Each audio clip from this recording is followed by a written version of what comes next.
Okay, this is the third, I think, maybe the fourth overall, but I think it's the third video overall to help you review for our Unit 1 test next week. Also help you review for our yellow packet quiz next week, and hopefully it will help you in January for the final and also in April. If not, I'll try to think of something else to help you out. But you can see on the bottom here, the topic is absolutism and constitutionalism. There are a ton of different countries and a ton of different things to talk about, so I'm only going to hit a couple of the highlights, give you a few things to think about, and give you ideas of places to go where you can review and study and all that kind of stuff. All right, so the first thing to remember is the Black Death. That's where this picture comes in. The Black Death in 1348 is not the last of the Black Plagues, but it is the worst of the Black Plagues. This is the one where half of Europe dies. This is the one where Eastern Europe and Western Europe split.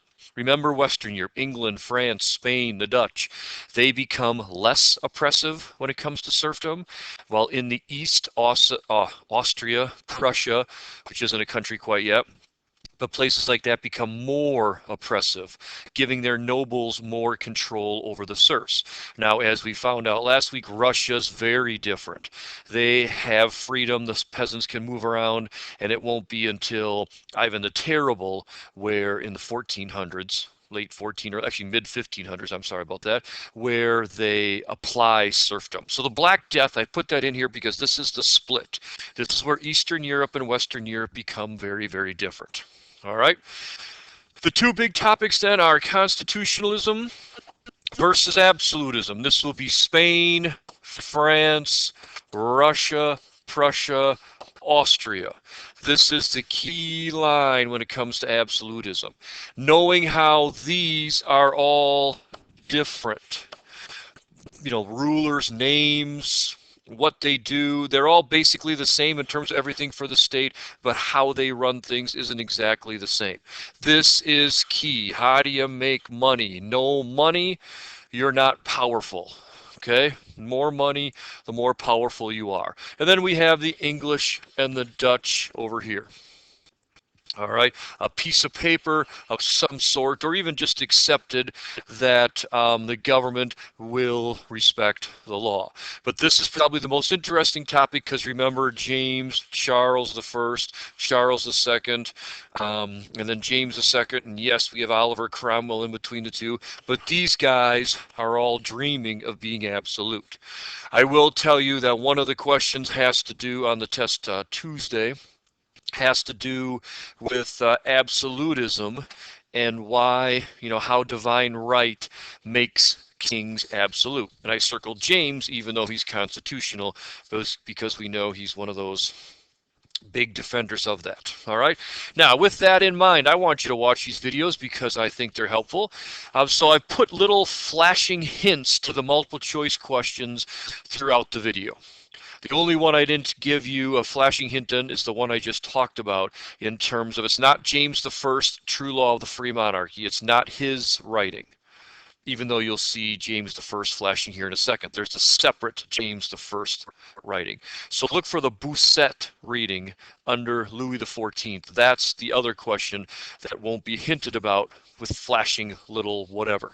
So wherever you see something flashing, that is a hint for the test on Tuesday, which is the packet quiz.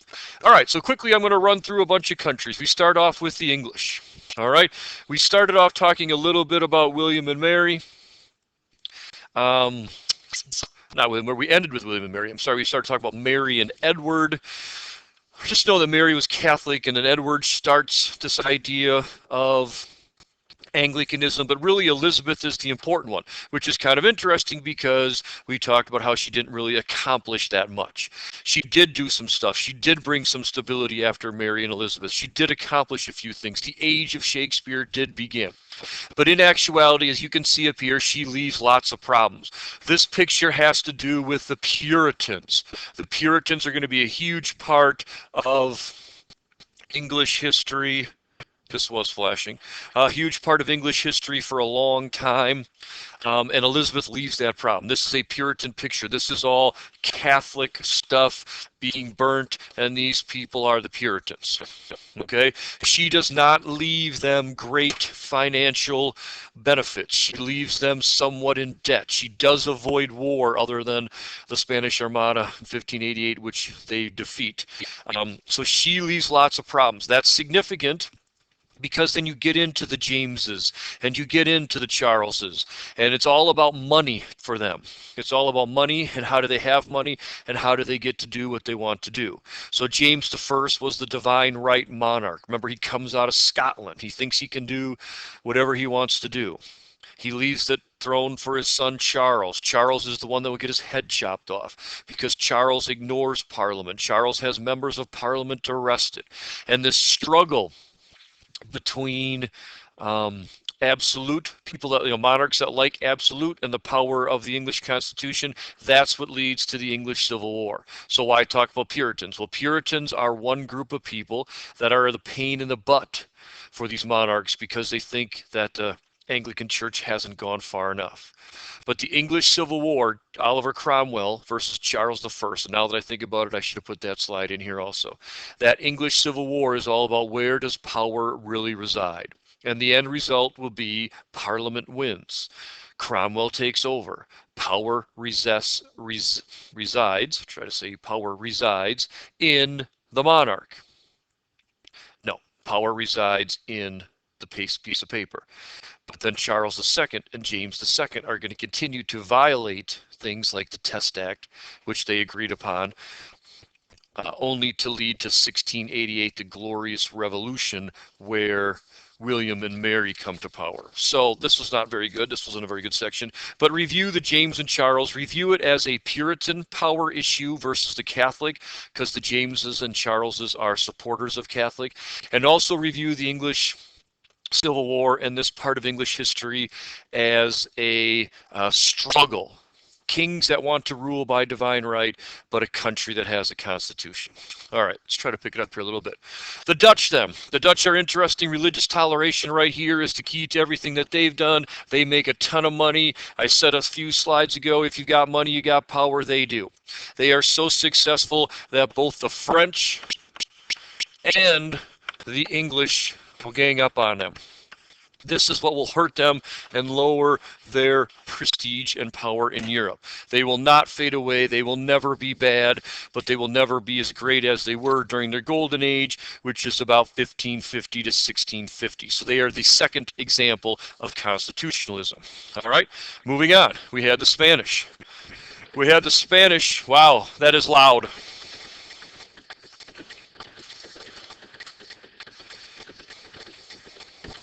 That was really loud and really long when you have this little headset on. I put this in here to remind you of what the Spanish were. They were living in a different time. Don Quixote, the book Don Quixote. This guy attacks windmills. He's got his knight in shining armor. He's got his spear and his sword, and he's out there fighting windmills because they're the remnants of the past. He thinks he's living in the past. He thinks it's still the Middle Ages. So you should remember that Spain is absolute, but they quickly decline, bottoming out in 1715 with the War of Spanish Succession. 1713 actually is when it ends, where Philip of Anjou, Louis XIV's nephew, gets to become the King of Spain, and the Spanish don't even get to pick their own king anymore. So Don Quixote, or however you'd like to say it, is representational of living in the past, never adjusting, and all the issues we talked about that they had. All right. We also looked at Austria. And Austria's got lots of issues, like the Hungarians not wanting to be a part of their empire. We just mentioned Francis Rákóczi for 2 seconds as a Hungarian trying to lead a revolt for Hungarian independence. All right. We also have these Austrian kings having to try to unite all these different cultures, all these different nobles. There's the Turkish threat, and all these other people don't want to be a part of it. So the biggest thing you should get out of Austria was this pragmatic sanction of 1713. Remember all the things that Charles does to try to protect his daughter, Maria Theresa.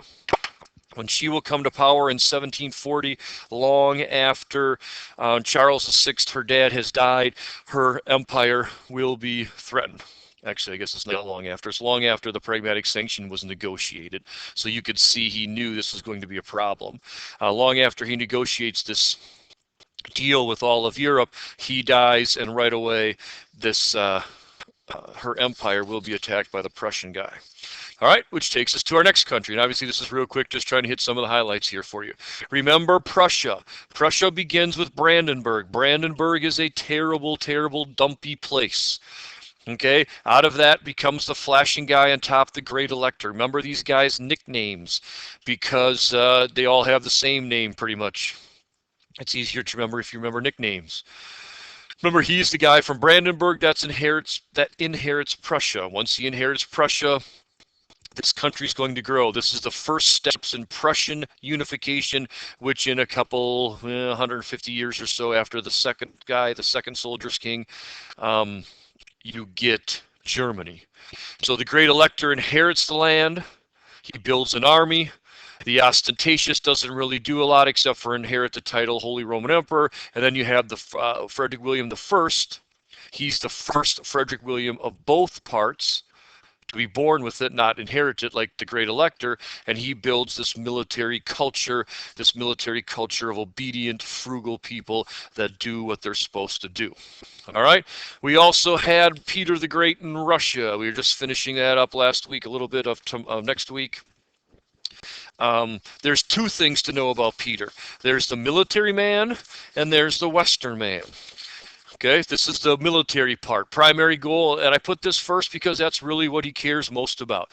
Building an empire, expanding to the Baltic Sea, expanding south to the Black Sea. He won't accomplish that, but he will get to the Baltic Sea.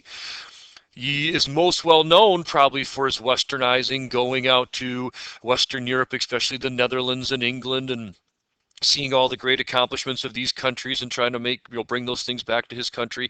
But most of this is done to modernize his country so that he can also increase the military and take over more land. So is he a westernizer? Is he a military guy? He's both. I would argue that the military aspect is probably more important part of it. So these are things we haven't talked about all of it yet. We will talk about it when I see you next. All right. And then moving on to, there's two more final topics. Don't forget the science. The worldview up here in quotes is the most important part. Okay, changing how they view the universe is changing how they view everything. If you look at the planets different, you look at politics different. This is the beginning of science changing, and then next quarter, we will look at how philosophers took the scientific ideas of a new worldview and applied it to politics and stuff. So remember Copernicus, the Earth is no longer the center of the universe, and you had Kepler, you had Brahe, you had Galileo, but we also had botany, we had anatomy, all those different things that change how people viewed the world. All right, and then lastly, we have Louis XIV. You can see some things flashing related to Louis XIV. I put him last because he's the epitome of everything this whole topic is about.